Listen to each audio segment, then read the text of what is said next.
Welcome to EPG Patashala. I am K. Rajan from the Department of History, Pondicherry University. Today we are dealing with a subject on Indian culture, and the paper that we are dealing is Indian architecture, and the module that is structural temples of the Pallavas. These Pallavas introduced three type of temple architecture. One is rock-cut cave temple architecture. The second one is monolithic rathas, and the third one is structural temples of Pallavas. So the main objectives for this lecture is to know about the introduction of structural temple architecture in Tamil Nadu, to understand the plan and elevation involved in the construction of the structural temples, to understand the evolutionary process involved in the structural temples, to estimate the impact of Pallava architecture in other parts of Tamil Nadu. The Mahendravarman first introduced rock-cut cave temples. On Narasimhavarman first, he introduced the monolithic Radha type of temples. And Narasimhavarman II, the popularly called Rajasimha, he introduced the structural temples. So the credit of introducing rock-cut cave temple and monolithic rathas and structural temple goes to the Pallavas. They are the very innovative kings of the northern Tamil Nadu. After the innovation of rock-cut cave temples and monolithic rathas, the outstanding achievement of the craftsman under the Pallava king Narasimhavarman II, also popularly known as Rajasimha, and his successors, is the construction of structural temples. The evidence of the structural activities are witnessed from the time of his father Parameswarvarman I. So that way he has a legacy of his father. There are Pallavas has constructed several temples, and the structural temple activity has continued for several years. So that way, another more than 1,500 years, this technique has been followed. The Pallavas has constructed these temples between 6th and 9th century AD. The early Cholas, they have, after Pallavas, after dethroning the Pallavas, they came to power in Tamil Nadu, and they also continued the structural temples from 9th to 12th century AD. The later Cholas and Pandyas also they continued this tradition from 12th to 14th century AD. And Vijayanagara Empire, again they have continued the structural temples, and Nayakas also followed. Irrespective of these structural temples, each dynasty has its own mark in the structural temples. So that way, the structural temples of the Pallavas is not continued in total or in toto by the subsequent rulers. So the structural temples begin during the time of Narasimhavarman II, called Rajasimha, and he has constructed several structural temples at Mahabalipuram, and you could see that Olaganeshwara temple at Mahabalipuram, and Sor temple again at Mahabalipuram, Mukundanayana temple at Mahabalipuram, like the famous Kailasnatha temple at Kanjipuram, and also there are several such temples he has constructed. This among them, if we consider the Sor temple is the earliest one. So that way, the Sor temple is considered as the first structural temple of Tamil Nadu. So it consists of 3 shrines with 2 Vimana. This is dedicated to Shiva. These 2 Vimana is dedicated to Shiva, and the remaining one to Vishnu. In between these 2 Vimana, we are having one shrine that is dedicated to Vishnu. The larger Vimana on the eastern side, and that is seaward side, close to the sea, facing east, is known as Kshatriya Shimmeshwara. Comparatively smaller Vimana, known facing west, is known as Rajasimheshwara. The Mandapa shrine, without any superstructure between these two Vimanas, had a reclining Vishnu, and it is a Pallava Vishnu Graha, what we call it, Narabadi Simha Pallava Vishnu Graha. And you could see that there are two Vimanas, the tallest superstructure, one on the eastern side, the tallest one, and the small one on the western side. And in between these two Vimanas, we are having one rectangular chamber in which we are having a Vishnu reclining position. On the eastern, the taller one Vimana, the Garbhagriha under the taller Vimana, or the Garbhagriha under the smaller Vimana, both we are having the Shiva statue. So, this way, the Kshatriya Shimmeshwara or the Raja Shimmeshwara, what we are having these two Vimanas, we are having several sculptures. And the larger Vimana of the Kshatriya Shimmeshwara also had the same plan of Raja Shimmeshwara, but it has 4 stories. So on the plan, on the elevation, there is no difference between the two Vimana. All are symmetrical, but only the number of talas varies. So the one, which one, the Raja Shimmeshwara has 4 stories. The first story, Aditala, adorned with 4 crouching lions. And the second and third stories had haras of kutas and shalas, as we have seen in Dharmaraja Radha. The fourth story had 4 squatting Buddhas are blowing a conches. So this is a new addition in this temple. So the prahara, the enclosure wall, what we call prahara wall, is shown with kudas in 4 corners with salas in between.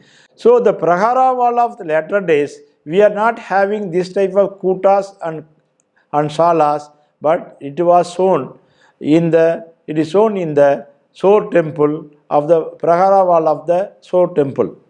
The central sala facing the sea is much larger than the other sala is found on the top of this prahara wall. So scholars consider that this central part, which is projected little taller than other salas, is considered is the foundation laid for the latter gopuras. So it is considered as a miniature gopuram. The shrine of Kshatriya Shimmeshwara under Raja Simheshwara contained relief panel of Somaskanda on the rear wall. The Kshatriya Shimmeshwara had 16-sided Sivalinga made of polished basalt directly inserted into the floor without pedestal. What we call it Avudayar, that is not found in this temple.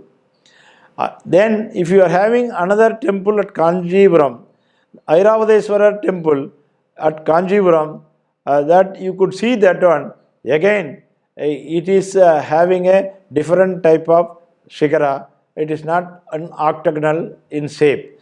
And you could see that you are having a Upapita, and above that you are having a Adhisthana, that is the base. You could see that there is a series of sculptures. Below that you are having a Adhisthana. So the series of sculptures are found on the walls of this Airavadeswara temple. Then next one is very famous, is the temple of Kailasanath temple at Kanjipuram. It is built by Rajasimha. Again, the man who constructed the Sor temple, the same man has constructed this Kailasanath temple, and it was continued. Construction was continued by his own son, that Mahendravarman III. A Pallava inscription praising the Rajasimha in 12 verses engraved outside the main shrine. That way, it shows that this temple belongs to that Narasimhavarman II. The Kannada inscription of Chalukya King Vikramaditya II also engraved on the Mandapa pillar. So it probably that Vadabi Konda, that is after the destruction of Vadabi by the Pallavas, that Chalukya king would have also came and invaded Kanjipuram. During that time, this inscription would have been written. So you could see the panoramic view of this Kailasa temple at Kanjipuram. You could see that at the front you are having a series of small shrines, and also you are having the Gobra, what we have seen in Kailasa Sore temple at Mahabalipuram. The central shala is little elevated than the other shala, and here it is further, the height of the shala is further raised, and you could see almost it become a Gobra. So the entrance is having a Gobra, and the back you are having a Vimana. The Vimana has four stories, 4 talas, and the plan is square with octagonal Shigara and Griva. So the Griva and Shigara, again it become octagonal in shape. The double walls of the shrine provide circumambulatory passage. So since it is made of double walls, so one can come around this Sanctum Sanctorum. So we call it as a Sandara type of temple. The two oblong, two-storied shrines attached to the sanctum wall on either side of the main gate. The gap between these two serves as Andrala. So the Andrala concept has also been introduced during the time of Pallavas. It has 4 shrines attached to the shrine on 4 corners and 3 shrines in between them. That way, all these 4 shrines had Kuta and Shigaras, and remaining 3 having Shala Shigaras. So the Kailasa temple at Kanjipuram is one of the finest temple constructed by the Pallavas, and you could see that on the walls of the Prahara walls of the Kailasa temple, you are having a series of sculptures. And the same way, you could see that later Brihadishwara temple, where you are having the perfection of the Vimana, the same type in a miniature form you could see in the Pallava times also. So we are having all these Vimanas, we are having Karnakotas and Panjaras and Shalas. The same way in the final talas, you are having a bull to indicating of Shiva temple also represented, and you are having stupi on the top. The main Sanctum Sanctorum, that is Garbhagriha, had Somaskanda relief panel on the rear wall. It had fluted Shivalinga on the floor. The abutting shrines had various forms of Shiva. The exterior wall perfused with the several gods and goddesses. The first and the third talas stories you had haras of Kudas and Shalas. The second tala had haras of Panjaras. So that way the Panjara and Kuda and Shala has differentiated in the 2 talas. So Nandi adorn all the 4 corners of the last tala. So this has been introduced in this temple at Kailasa temple at Kanjipuram. So the typical rearing line Vyala also shown at the base of the plasters and the pillars. This main entrance on the east is a Gopuram that is little elevated in height than the Sore temple. This is in a Shala type superstructure. The emergence of the clear-cut Gopuram could be seen here, though it has started in Sore temple, but here it was very clear the Gopura is emerging indistinctly. Likewise, the Parivara deities, what we call Parivara Devadas, like Ganesha, Digbalas, Sabdamatriga groups, Shandesha, made their appearance for the first time. So this has been elaborated in later date temples. Along the inner side of the Prahara wall, extended a series of miniature shrines with the Divitala Vimana adorning with rich sculptures of Saivite and Vaishnavite in nature. The Adhisthana part is granite and superstructure is sandstone. So as I already told you, all the Mahabalipuram temples are granite, a very hard stone, whereas the Chalukyas used the sandstone. Probably after seeing that Chalukyan experiment, he has made this base as a granite and the top as a sandstone. And another temple, what we call Vaikunta Perumal temple at Kanjipuram, built by the successor of the Narasimhavarman II. So Nandivarma Pallava Malla, he has constructed this temple and it was dedicated to Vishnu, and this is comparatively built of sandstone except in Adhisthana, as we have seen in Kailasanath temple. The granite is in the top course and in the corners of the base.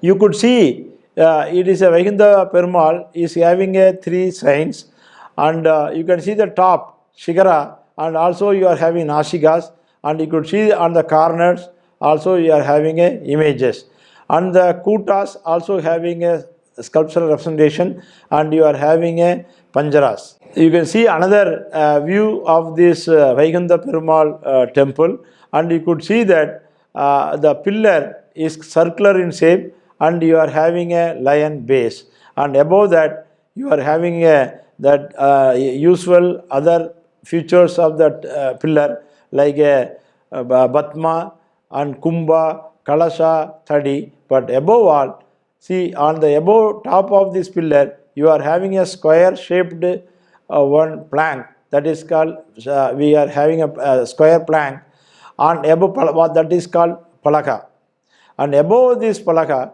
and you are having again the usual Taranga Karbal. So the important architectural feature is the 3 walls, one within the other, surround the main shrine. The most important feature of this Vaikunta Perumal temple is that we are having these walls, one within the other, surround the main shrine. The innermost wall rises to the height of the 3rd tala or 3rd story. The second wall rises to the up to the 2nd tala. The outermost wall rises to the up to the 1st tala. That way, it has created circumambulatory passage all around this Shantam and Shantoram. And you could see that there is a series of pillars or a prahara wall attached with a circumambulatory passage. Beyond circumambulatory passage, you are having a attached to the prahara some space to walk around. Another important feature of this temple is all the 3 superimposed stories. What we have shown that first wall rises up to the topmost tala, the second one up to the intermediate tala, the last wall up to the 1st tala, having a shrine or the Garbhagriha within. So each Garbhagriha will be having on Vishnu in different form. One is in standing posture, another one is in sitting posture, another one is in reclining posture. That's why we call Sthanaka Vishnu, Asana Vishnu and Shayana Vishnu. So that way 3 shrines is having 3 forms of Vishnu. So you can see the corridor between the Prahara wall and the main temple. So that way you are having a space move around the temple. This is another feature we are having here. So we are having in Kailasan temple, but it has been elaborated well in Vaikunta Perumal temple. The 3 surrounding walls provided 2 Pradakshina Padas. So we are having 3 surrounding walls. It gives 2 Pradakshina Padas. The inner Pradakshina Pada provided with steps access to the 1st tala. The what I have told you in the Vimana, we are having a Pradakshinapada in the Talas, and the inner Pradakshinapada provided with steps access to the first Tala. The outer Pradakshinapada provided with steps access to the first Tala. So that way one can approach to the each Tala and make a worship of the Vishnu. The outer Prahara surrounding the whole temple had a Vyala based pillar or pillared cluster raised on a platform. So all around this temple you are having a Prahara wall and attached on the inner side you are having a platform. In the platform we have raised a pillar. The pillar is having a superstructure. So another important feature is the series of panel sculptures narrating the history of the Pallavas from their ancestors down to the Nandi Varman II Pallava Malla is the important feature of the Vaikunta Perumal temple. This sculptural panel helps to reconstruct the history of the Pallavas. So such representation we could not see in any one of the temples of the latter times. And secondly, these Pallavas are the first time also giving the complete genealogy. So in the latter temples, whenever we are having inscription, normally it carries the names of the king, but it never carry the name of their father or grandfather. But in the case of Pallavas, the inscription at Vayalur, we are having the complete genealogy of the Pallavas engraved on the pillar of the temple at the entrance. So that way the complete genealogy or the rulers of the Pallavas could be reconstructed without much trouble. So far we have seen three type of temple architecture that have been carried out during the time of Pallavas.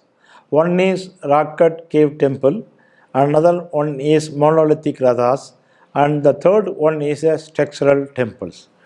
In the rock-cut cave temple, different technique is adopted to create a rock-cut cave temple. What we call it as a cut-in cave temples. In the sense, they cut the blocks from front to rear, thereby they make the cave. And it was the initial setup.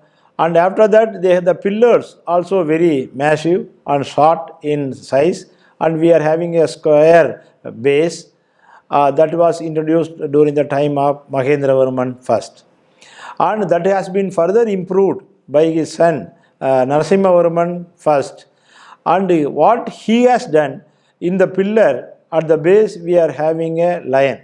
So the lion based pillars are considered as the introduction of Narasimhavarman I. And the entrance, earlier the entrance of the Mahendravarman time rock-cut cave temples, we don't have the kaboda type things, and in the later Narasimhavarman time this had been introduced. And the same way the Mukhamantapa and Arthamantapa, and initial stage there is no much difference has been shown, only at the floor level it has been shown, and now the later stage that has been clearly has been shown. And earlier rock-cut cave temples we do not have Adhisthana, but later rock-cut cave temples we are having Adhisthana. So that way there is a evolutionary process you could able to see in the rock-cut cave temples. In the case of, so far they have used the technology of cut-in temples. And secondly, the innovative method they have introduced in the monolithic rathas. So all the outcrops they converted into a temple. So instead of going from bottom to top, they have taken in the excavation of these rathas from top to bottom. Though some of the rathas we are not having a kalasha, that means after the ritual only the kalasha will come. So normally the kalasha will not be found in many of the rathas. When you are coming from the top to bottom, and that sigara will come first, then griva, then prastara or what vimana, then we are having the roof or the kapotas, and we are having a bitti, the wall of the temple, then we are coming Adhisthana. So some of the temple we are having incomplete in structure, that always we have seen at the base, not at the top. Secondly, these monolithic rathas, they attempted different type of vimana. One is we are having a tala type, what we are having Dharmaraja Ratha and Arjuna Ratha, that square vimanas. And in the case of Bhima Ratha, we are having a wagon top. And we are having offside, that is Nagula Sakadeva Radha is having a semicircular back. And if we take a Draupadi Radha, we don't have any of these talas. What we are having, Prastara, we are not having. Hut type of structure is created. But in all the rocket caves, we are not having any images. Although we are having a Somaskanda panel. But in the case of Draupadi Radha, we are having a Durga at the rear wall. So secondly, we don't have any Nandi in front of the Shivalingas. That what we are seeing in a Pandya rocket cave temples.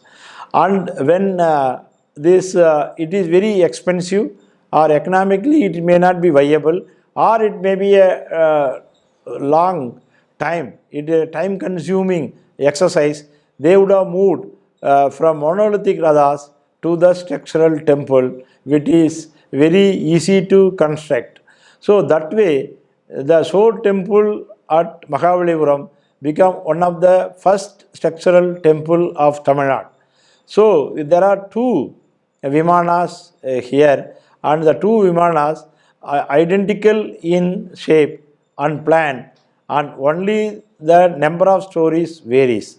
And another important feature of this Shore temple is the introduction of Gobra. At the eastern Prahara wall, the center Sala is raised in height. So they attempted to introduce that Gobra that we could see in Kailasana temple at Kanjipuram in a prominent way. So that Prahara wall, we are having some cloister around this main temple is also introduced in Kailasana temple. And when we go to Vaikuntha Perumal temple, it is a Sandara type of temple. We are having 3 Pradakshana Padas in each story or each tala. And each tala we are having a shrine, and each shrine we are having a different form of Vishnu in a standing and sitting and reclining position. Then further, the Pallavas have the credit of giving an inscription of complete history of the Pallavas. One, we got the inscription at Vayalur, which is giving a complete genealogy. In Vaikuntha Perumal temple, the whole history has given as a sculptural panel. That is one of the greatest contribution of Pallavas.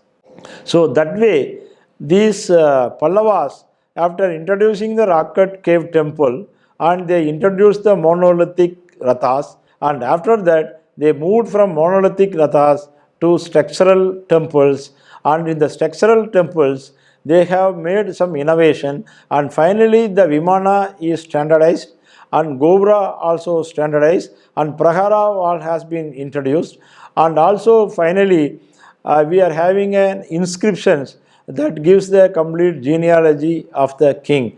So the transformation from rock-cut cave temples to structural temples was taken place simultaneously in South India. The beginning made by the contemporary dynasties such as Pallavas, Pandyas, Chalukyas, Gangas, Nolambas, Muttarayars, Irukuvals, etc. in 7th and 8th century AD led to the formation of standardized structural temple in South India, particularly in Tamil Nadu, Karnataka and Andhra Pradesh.